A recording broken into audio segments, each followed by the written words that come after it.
Welcome to the Orphan Black, the next chapter after show. Nathaniel Sturgis is still alive. Art is back, and there's a whole clone chase going on. Right now, we're about to break it down. It's episode 2. Let's get it. I'm Maria Menounos, and you're tuned in to AfterBuzz TV, the ESPN of TV talk. Now, let the buzz. What's up, Clone Club? Hey. We are back with a vengeance. But we are back with a vengeance. Episode 2, Dogged in Denial. Yes. An interesting title for a very interesting and awesome episode. It was a great episode. Great episode. It was really, really... That sounds generic because I don't know what to say, so it was just really freaking good. We're going to get into it. I'm Steph Sabra. I'm a huge Orphan Black fan, long time, seen the show at least 2 times through. Tatiana Maslany, #1 fan right here. Right there. And I'm so excited to be talking about this, especially alongside Matt Maher, who was on our Orphan Black panel at AfterBuzz. Yes. I was on like 2 seasons of that. And still stalk her to this day, including her Instagram. And we're going to be talking about that in our news and gossip today. So stay tuned. We will hit our news and gossip after we break down the episode. We're going to check in with all our clones, our Sestras, where they're at, the new characters introduced, the characters brought back, a.k.a. Art.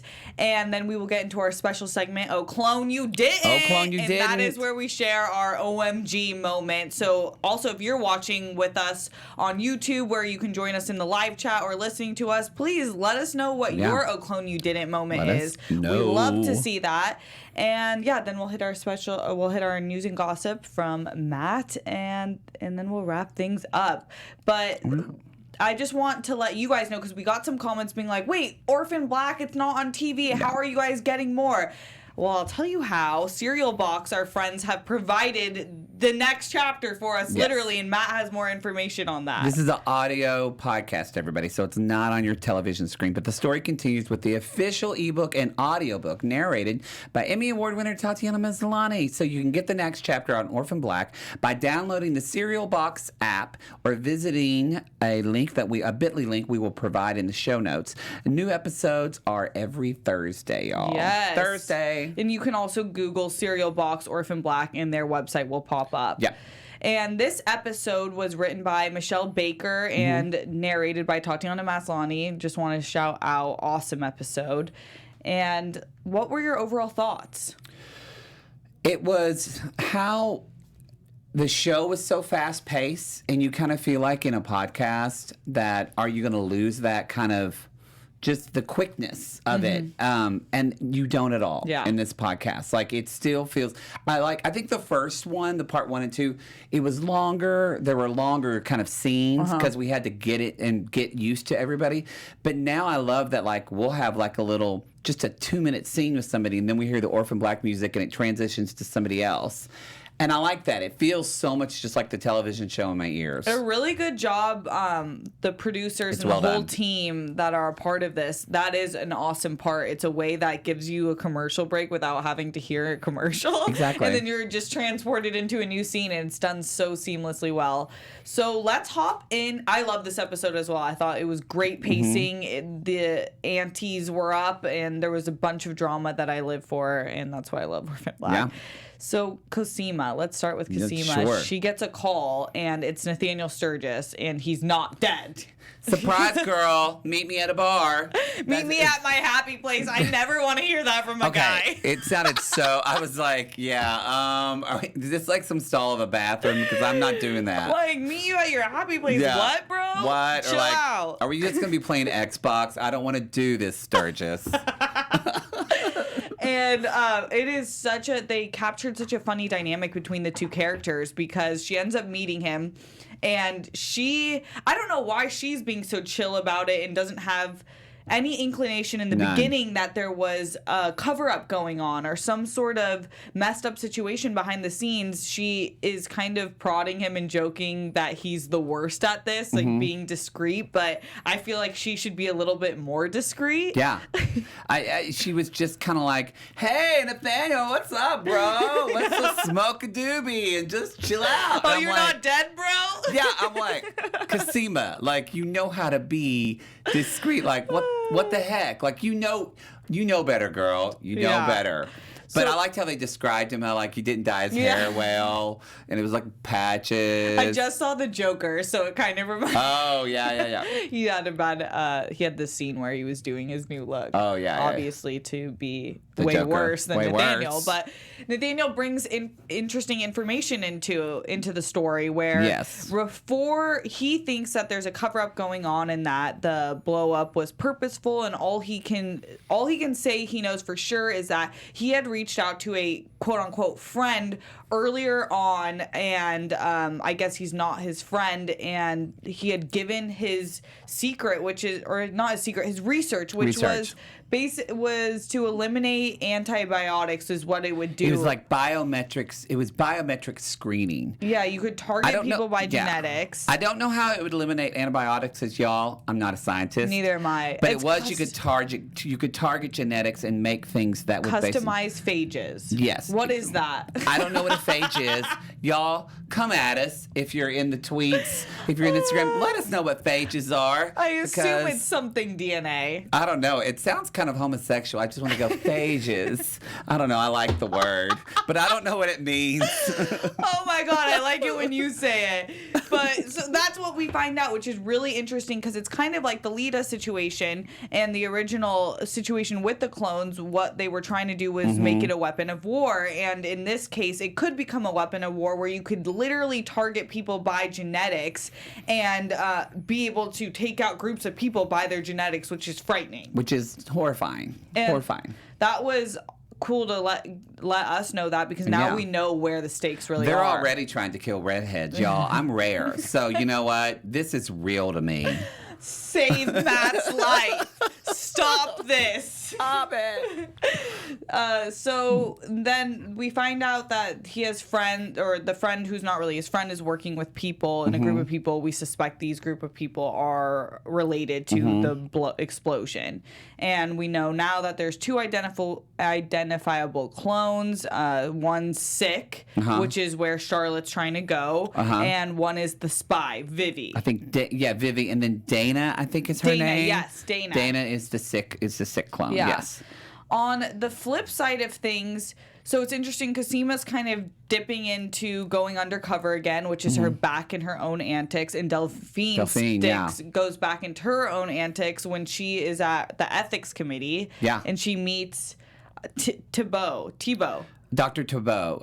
Eloise. Thibault. Eloise Thibault. Yes. I am a lesbian scientist and I'm going to hit on you. That's basically what's happening. Yeah. It was kind of like a nice, I was like, is this an erotic novel? What's happening? She puts her hand on her shoulder. I know. But I loved how Delphine kind of is very committed to Cosima, but totally slid back into that, because that's what she originally... What I love, what these writers are doing, is that they're not throwing away the history of these characters. 100%. Yeah, and that Delphine was using her sexual prowess to like get what she wanted with Cosima at first, you know? Delphine is such a symbol of new aged feminism, Yes. like a sector of new age feminism where she's completely aware that she's in a male dominated space and they are highly disrespectful to her. They don't respect her authority or her presence, frankly, and she doesn't let that offend her. She has the eye on the prize, which is Cosima, but she sometimes does shady. They all do shady stuff, but her shady thing is owning her sex appeal to get what she wants, which I can't knock the hustle when you're saving lives. Hey, if I look like Delphine, I'd be giving up everywhere to get what I want. Yeah, I got no morals. Queen. Yeah. Queen. So Just take an antibiotic. that's where we leave off. She's now forming this kind of relationship with Dr. Thibault. Because she got kicked out of the boys' room. Yeah. And Dr. Thibault is like, hey, I'll tell you everything. I'll tell you everything after coffee. And so, and another thing that they're doing in the show, we kind of got this. We both listened to episode 2 and 3 today. So, and we're going to be doing that next show later. But I love that they talk about some of these scenes that are going to happen, but they don't necessarily show them to us. We find out later, like, oh, this is what she found out. It's good. It's like they're able to kind of skip ahead. Like in a television show, you can't do that. You kind of have to show every scene. It'll make sense. Yeah, agreed. Anyway. Agreed. Quick note, if you guys are watching us on YouTube or listening to us on iTunes or Spotify, we just want to say thank you for making us the ESPN of TV Talk. If you're on YouTube, make sure to hit that like button. Leave us a comment. We love to keep the conversation going. And likewise, if you're on Apple Podcasts, leave us a 5-star rating review. And also a review so we can keep talking to you. Yes, just put in clone you later, whatever. My favorite moment... Well, I'll get into that more, but we have Art back! Art is back, Art is back, and Tatiana does his voice amazingly, because she's amazing. Why can she do Art's voice so well? She does all the voices well. She does all the voices. But again, going back to what I love about this Art storyline, you haven't asked me, I'm just jumping in because I'm excited about it. But I love... What do you love about this Art storyline? I love that, I love that Art is, you forget that, we always talk about the clones, but you forget Art has been here since Beth. OG. Day one OG. So, and being in the line of work that he's in, he got out of all of that trouble and kind of, really, he got, at first, really, you forget that he got screwed over by these by Beth and then Sarah, and he really has come, I forgot, because he's come so far and he's such a support now. Such a support that Charlotte's his daughter. That Charlotte's his daughter. So it was just man, you've been through it, and it makes, I hear him, I'm like, okay, I can go run today. He's inspirational to me. I know he's working a desk job, he's just trying to stay unbothered, but for some reason, Art gets pulled into the clone drama, whether they know it or not. Yeah, exactly. So he's fully in it when a woman named Jasara Priyantha, I think. Jay. We're calling her Jay for the rest of the time, like the show does. Yeah. Yeah, not just because, we say her now. So Jay... she's a detective. Yeah, she's a detective. She's investigating Grit. And there was blood at the scene, and she's which is the explosion that happened in episode 1. But they're saying it's Katya's blood, which is... And it took me a minute. I was like, Katya? I went, oh... Katya, because she was a clone and she got... She's the one that got killed. That was so gruesome, that death scene. Yeah. I forgot about that, That's why I'm like, what? But then that's what's so great about this. They're catching her blood, but then he's freaking out because now he's supporting all these other clones. Yeah. Yeah, it was a good twist. It was a really good twist. I was like, Katya Obinger, who? Yeah. So she catches him by surprise by visiting him, and he instantly kind of knows it's going to be the clones, and he goes to talk to her, and he plays it really well. I mean, I was pretty impressed, and it makes sense because he is so good at his job. He knew what information to disclose to her and what not. I thought he was, again, he's such a smart man. Yeah. And so I love that he's involved. And now I think it's different. Before, Art, of course, had feelings for Beth. But now the fact that he's literally the father to Charlotte, it just ups the ante of what he would do to protect not only these clones, but honestly his daughter. I think that's going to be it makes me excited, but also I'm like, Art, don't get into trouble. I know. So we'll see where that goes. She now knows that there's something going on with lookalike people, and that he happened to date someone who did. So then he calls Charlotte and lets her know what's going on. On the flip side, we have Vivi, and that's where her and Charlotte and Allison meet up. Yeah.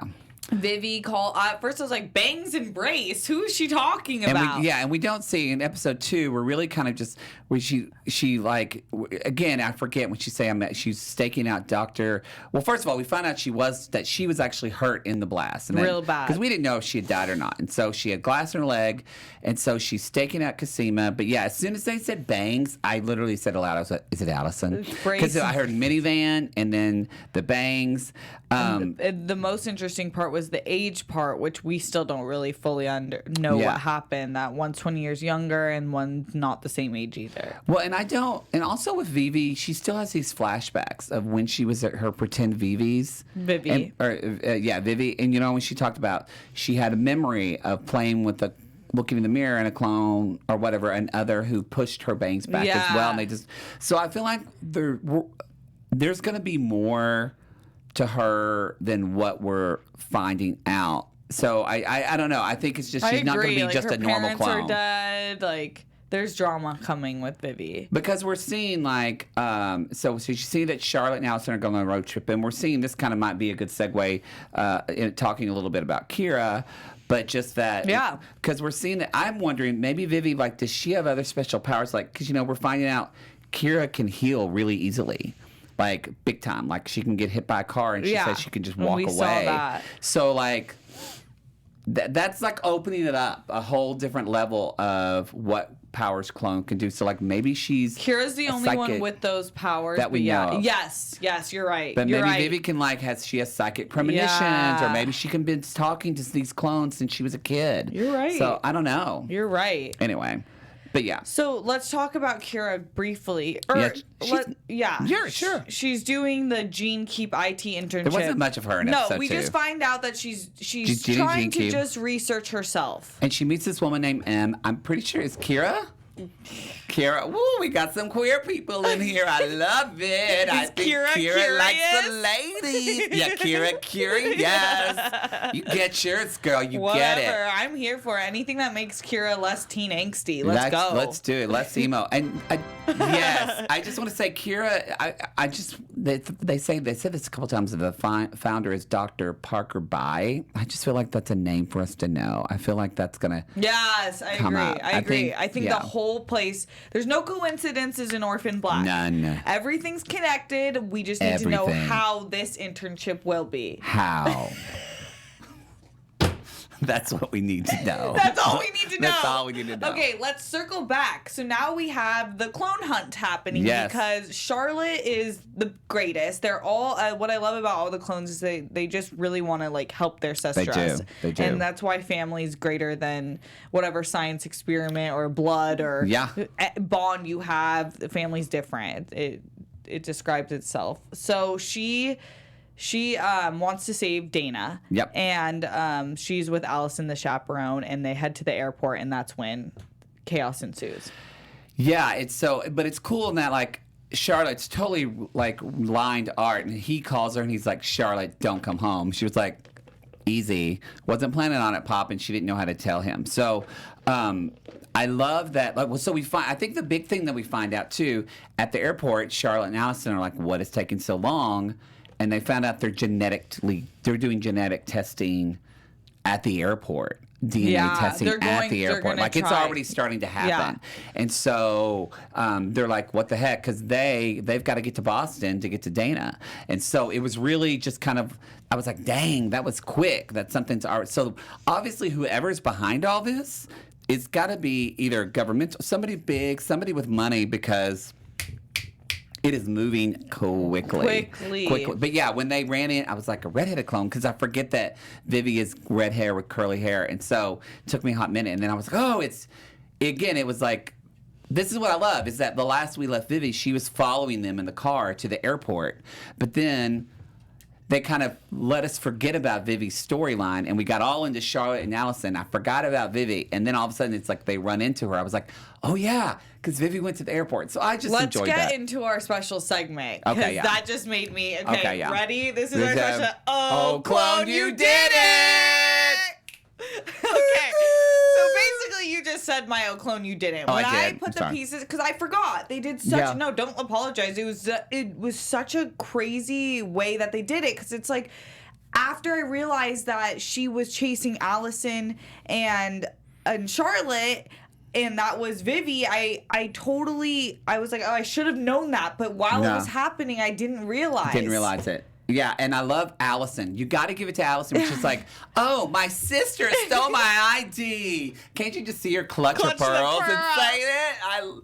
That's my clone you didn't, was Allison's reaction to it. Was just her being, she's always a scandalized drag queen. You know what I mean? Like, really? My sister, I can't believe it. That was my clone you didn't. I love that. Yes. So, yeah. Yes, I love it. Well, tell us what your clone you didn't. Yeah, please do, moment y'all. was. Please and do. let's get into some news and gossip. Yeah, I know that was quick, but not a lot of things plot point happened this episode. So, but we do have a little bit of news. It hasn't been a super heavy news week since we last did a podcast, but we just wanted to check in on Tatiana. If you could see from the video, it's Tatiana, on the screens. If you're a podcast listener, so I'll describe it. But Tatiana Maslany, in her Instagram post, she's short hair, don't care, y'all. Mm-hmm. Short hair, I really love it. She's doing a lot of her styling. It's kind of like genderqueer and cool. It's just really cool and like androgynous. I'm all about it. I think we have another picture of her with her short hair, don't care, that I loved, that I took from one of her Insta stories. Maybe we don't. I thought I sent it. I don't do technology well. One y'all. picture. Oh, there it is. I'll live with one picture. At least we got one. Yeah, this is her. She's wearing like this beautiful wildflower suit, and she just looks. I love it. What I love about her as an actor, man, she really knows how to change her appearance because she almost looks unrecognizable from like Sarah, which is kind of what I think of Tatiana Maslany looking like. So I agreed. That's just props to her, and I love her. So be sure to follow her. Her Instagram is Tatiana Maslany with a little blue check. Don't go to the fakers. And that's our news and gossip today. Oh my gosh, I love it. Well, that wraps up our discussion on the episode. Yeah, it's a shorter episode. We are going to be shortly discussing episode 3, which is called Bread and Pottages. Bread and Pottages. Bread and Pottages. That was a good episode, and there's a lot to kind of. It's a lot. There's a lot of action. It's a lot of action. Episode 2 was a lot of action, so we got a lot of information, but it was a lot of action-packed. But episode 3 is another, like, a lot of terminology and stuff like that, and me wishing I was a scientist. Until next time, Matt, where can we find you? Sugars, y'all can find me at the Matt Mar, 2 T's, 2 R's, all on Instagram and Twitter. I'm Steph Sabra. You can find me on Instagram and Twitter at Steph Sabra. We will see you later, Clone Club. Much love. Phone you later. Bye, y'all. Our founder, Keven Undergaro, and me, Maria Menounos, would like to thank you for tuning in to AfterBuzz TV. Remember, we're not just the first, we're the biggest in the world, and we're the only destination for all your favorite TV shows. Whatever you crave, we've got it. So go to AfterBuzzTV.com and check out our lineup. Buzz you later. The views expressed herein are those of the hosts only and do not necessarily reflect the views of AfterBuzz TV or its owners or principals.